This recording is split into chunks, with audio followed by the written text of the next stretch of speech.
Hello and welcome to Elvinley Railways. This is a new update on my GWR 00 layout. It's taking shape quite nicely. This was filmed the other day. I've done a little bit since this, but not a lot. I've got a couple of the dipole working signals, one of which doesn't work now through my own fault, but one of them does.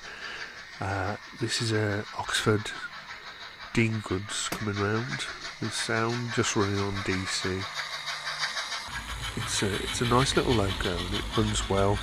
It's a bit noisy mechanism wise, but I think that's probably because it's not really been running. It's just gone backwards and forwards on my shed layout, the Hollow Hills Loco Shed layout I've got.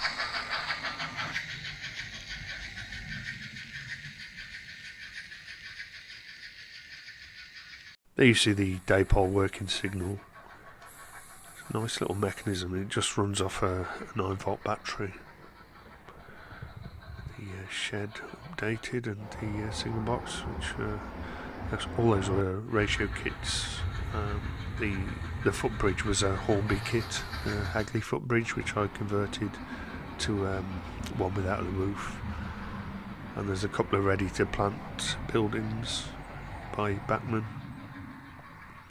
But the whole shed, that's all kit built and a scratch built extra little shed as well.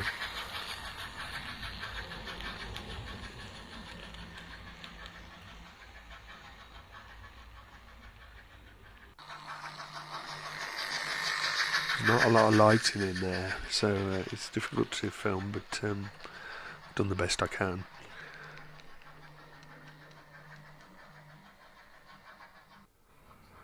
You see the signal working from the other side.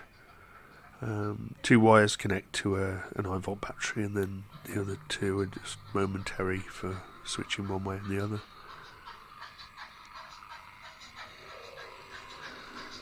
So if anything comes from the inner loop, they're going to have to be talked past the signal by the signaller.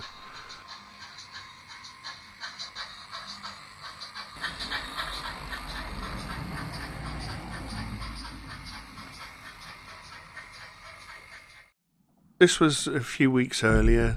You see, I haven't done as much scenery, but yeah, I just put the GoPro on a wagon and let it go round.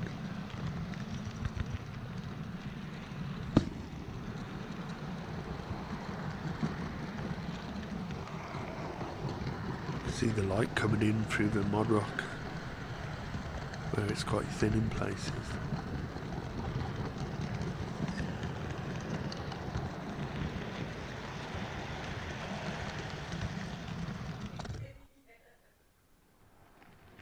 If you hear any laughter, it's Sarah in the other room. She's not just laughing to herself, she's on the phone.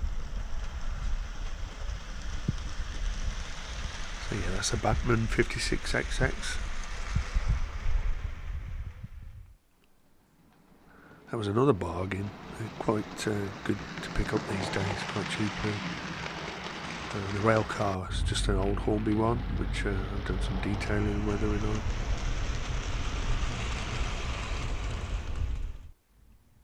So yeah, that good shed's a ready to plant item, and the the cottages. But apart from that, it's all kit builds. The track's all laid on kind of reconstituted wood pulp boards for underfloor insulation, I think.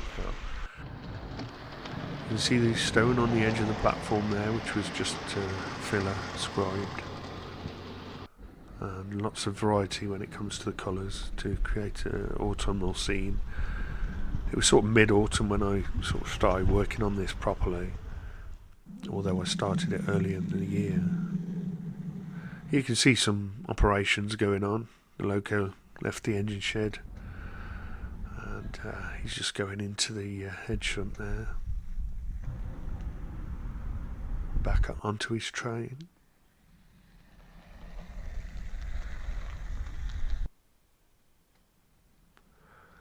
That train's just going round the inner loop.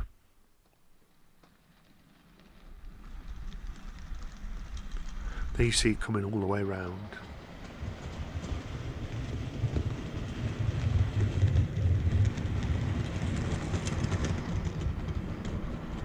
Leaving the bay platform, the rail car, while the engine's in the station, sorry, the freight train's in the station, isolated.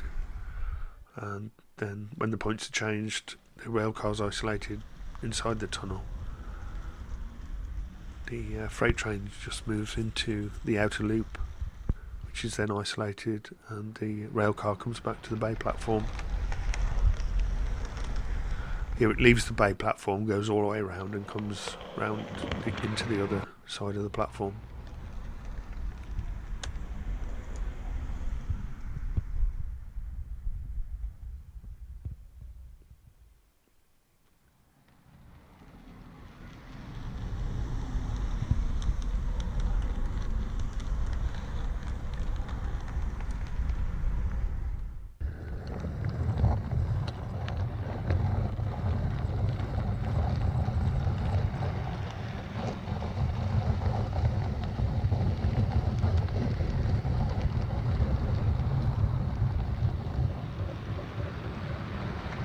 It's me, looking a bit worried for some reason.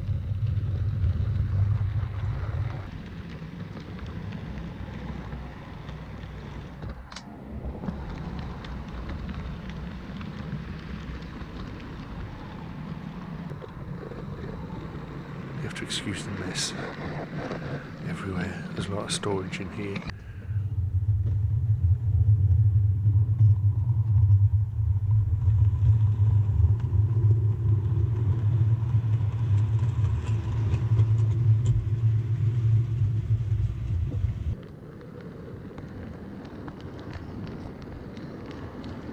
Still need to think of a name for this and get some name boards made up.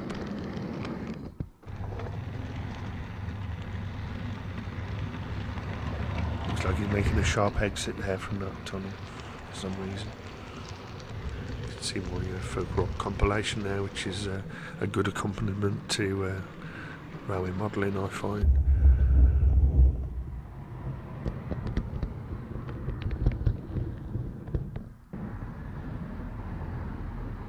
Train eye view of leaving the bay platform and going into the goods yard.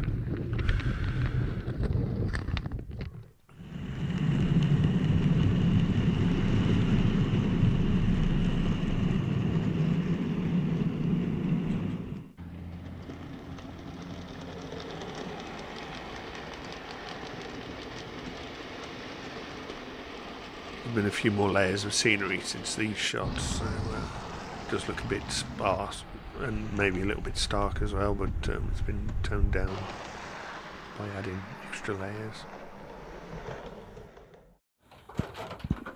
So yeah, thanks for watching, have a great Christmas, and come back soon. Bye bye.